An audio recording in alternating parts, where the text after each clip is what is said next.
मेरी बेटी हमें जो ये कह के गई थी हम वहाँ पर रह रहे हैं जी, क्या कहते हैं इसको, सकेतड़ी, वहाँ पर कर्ज था, बैंक वाले को कर्ज था। बैंक वाले मेरे घर आए, मैंने कहा भी ऐसा है कितना कर्ज है, कहता 1 करोड़ रुपया। मैं कहा जी आपने क्या सिक्योरिटी रखी थी 1 करोड़ के ऊपर? कहता जी 70 लाख की सिक्योरिटी रखी थी, प्रॉपर्टी 70 लाख की। मैंने कहा 70 लाख के ऊपर 1 करोड़ कौन दे देगा? मेरा दामाद पहले स्क्रैप का काम करता था, और उसके बाद वो देहरादून में अपना गाड़ी गुड़ी चला रहे थे। इस वक्त हम सेक्टर 25 थाने में हैं और ये ससुर हैं राकेश गुप्ता। हाँ जी। उनसे बात करते हैं, क्या पुलिस कह रही है सर? पुलिस ये कह रही है जी सवेरे 4 बजे के आई भी है पुलिस कहती है थाने आ जाओ। कहता हमारे साथ चलो। हमें क्या पता क्या हुआ क्या नहीं हुआ, हमें क्या पता क्या हुआ क्या। अब सिविल वर्दी में कोई पुलिस वाला आ जाए तो हमें क्या पता है पुलिस है क्या होना। आप क्या कहना चाहेंगे राकेश जी? हमें 23 सेक्टर में बुला लिया, सवेरे के हम 23 सेक्टर में बैठे हैं जी, किसी ने दरवाजा नहीं खोला। जब दरवाजा खोला कहता अंदर स्टेटमेंट ले लो। फिर मेरी लड़की की स्टेटमेंट लगी, फिर मेरी पोती बैठी धोती, उसकी स्टेटमेंट लेने लगे। मैंने कहा सारे एक बार हमें दिखा दो, उसके बाद सारा दिन बैठा के रखना हमारे को। कम से कम हमें ये तो पता लग जाए कि हमारी लड़की मर गई है, डेड बॉडी तो दिखा दो। यहाँ पर भी आके स्टेटमेंट ले रहे हैं, कभी वो लिया दो, कभी इनका वो लिया। तो जब हमारे पे है ही कुछ नहीं तो कहां से लियाते हम? तो ये राकेश जी क्या वजह क्या पता लगी आपको? कोई बात हुई हो? कुछ है नहीं पता जी, हमारे को कोई पता नहीं। अब पुलिस जाने क्या कर रही है क्या नहीं कर रही है, कोई पुलिस हमारे को कोऑपरेट नहीं कर रही। परिवार कहाँ रहता था आपकी बेटी? मेरी बेटी हमें जो ये कह के गई थी हम वहाँ पर रह रहे हैं जी, क्या कहते हैं इसको, सकेतड़ी, वहाँ पर। ये कह रहे हैं कि कर्ज बहुत ज्यादा था, कुछ कभी जिक्र नहीं? कर्ज था जी उनके पास। कर्ज मैंने तो आपको पहले नहीं बतलाया, आपको बताया मैंने आपके सामने। कर्ज था, बैंक वाले को कर्ज था। बैंक वाले मेरे घर आए, मैंने कहा भी ऐसा है कितना कर्ज है? कहता 1 करोड़ रुपया। मैं कहा जी आपने क्या सिक्योरिटी रखी थी 1 करोड़ के ऊपर? कहता जी 70 लाख की सिक्योरिटी रखी थी, प्रॉपर्टी 70 लाख की। मैंने कहा 70 लाख के ऊपर 1 करोड़ कौन दे देगा? कौन देगा 1 करोड़? इसका मतलब आपकी कमीशन होगी। मैनेजर को कहा तभी आपने 1 करोड़ दिया। कहता इनके गुडविल थी। आपका दामाद करता क्या था? मेरा दामाद पहले स्क्रैप का काम करता था, और उसके बाद वो देहरादून में अपना गाड़ी गुड़ी चला रहे थे। लेकिन रहते यही थे पंचकुला में? पंचकुला में देखो जी, यहाँ पर पहले रहते थे खरड़ में। अब ये जो बात बता रहे हो बैंक वाले हैं, कब की बात है? ये तो बहुत पुरानी बात है जी। नहीं ये कर्ज के बारे में कह रहे हैं ना जी। तो कारण कर्ज ही है, कारण कर्ज ही लग रहा है। कारण कर्ज है जी। ठीक है, तो अब क्या आप चाह रहे हैं? क्या पुलिस से आप मांग कर रहे हैं? मैं तो पुलिस से ये कह रहा हूँ कि मुझे डेड बॉडी दिखा दो, बस डेड बॉडी दिखा दो। कम से कम मेरे दिल में तसल्ली हो जाए कि मेरी वाइफ, मेरी लड़की, मतलब कितने परिवार में कितने लोग थे? है जी, कितने परिवार थे? परिवार के कितने मेंबर थे?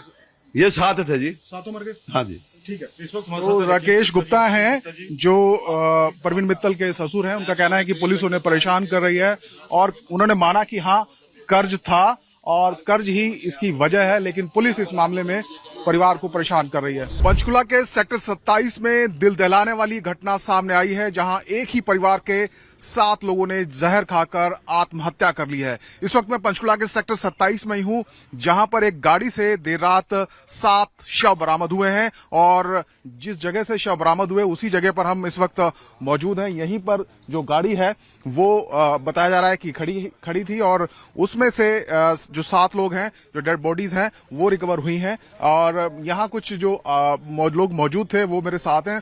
पुनीत राणा है जो यहीं पर रहते हैं, और वो उनसे जानते हैं कि किस तरीके से ये घटना हुई है। और बताया जा रहा है कि जब जो मृतक है, जो मुखिया है परिवार का, वो जीवित था, तब जो पुनीत है उनके पास गए थे। तो पुनीत भाई बताइए कि किस तरीके से घटना हुई थी, और क्या तब कोई जिंदा था जब आप उस गाड़ी तक पहुंचे थे? जो ड्राइवर सीट पे बैठे थे वो जिंदा थे, बाकी तो सारे मर गए थे। मतलब लग रहा था, क्योंकि मैंने उनको हिला के देखा, कोई नहीं हिल रहा था। तो उन्होंने एक दूसरे के ऊपर उल्टी करी हुई थी।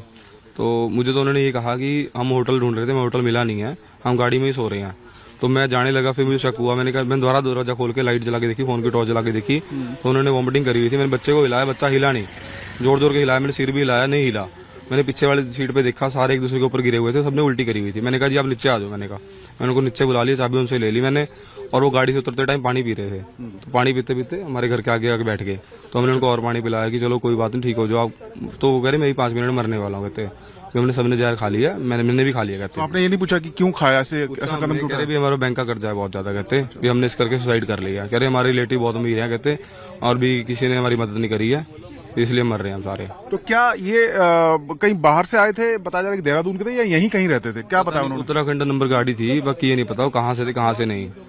कह रहे कि उत्तराखंड नंबर की गाड़ी थी और वो यहाँ कथा सुनने आया था, ऐसा कुछ जिक्र किया? बोला तो उन्होंने ऐसी है कि हमें कथा सुनने आए थे और भी वहाँ पे हमें होटल नहीं मिला, तब हम यहाँ रुक रहे हैं।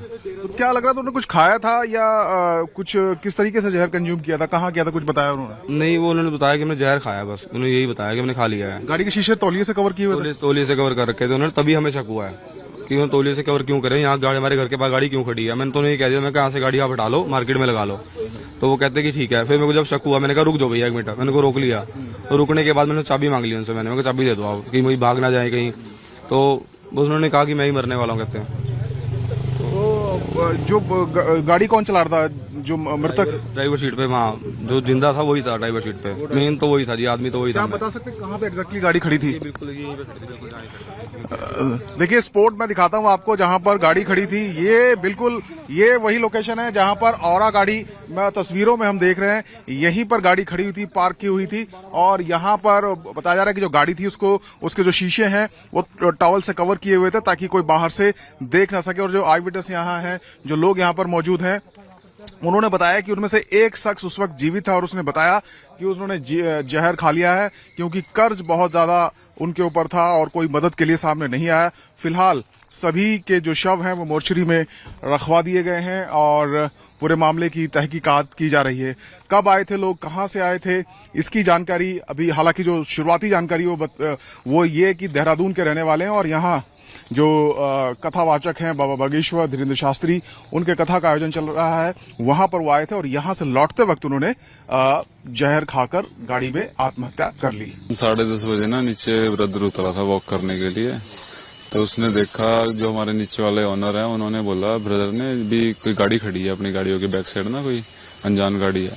तो वो दोनों गए गाड़ी देखने के लिए, तो उस गाड़ी के अंदर एक ही बंदा जिंदा था उस टाइम पे। वो तो कह रहा था अभी आराम कर रहे हैं हम सारे, हम यहाँ पे बाबा आ रखे 5 सेक्टर ना, उसके पास आए थे, तो हमें होटल मिला नहीं, हम तो इसलिए आराम कर रहे हैं यहाँ पे। तो फिर हमने गाड़ी बंद कर दी उस टाइम पे, भी सो रहा होगा, भी अगला बोल रहा है फैमिली के साथ है, तो फिर हमें लगा भी नहीं कुछ और गड़बड़ है। हमने दोबारा गाड़ी खोल ली, हमने टॉर्च जला के देखा, गाड़ी के अंदर वॉमिटिंग कर रखी थी सबने, और बाकी सारे बिल्कुल हिला के देखे हमने तो वो डेड थे उस टाइम पे, कोई भी उठ नहीं रहा था।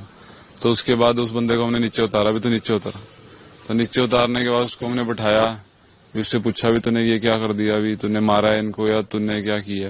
वो कह रहा हमने सबने सुसाइड कर ली, सबने जहर खा लिया हमने।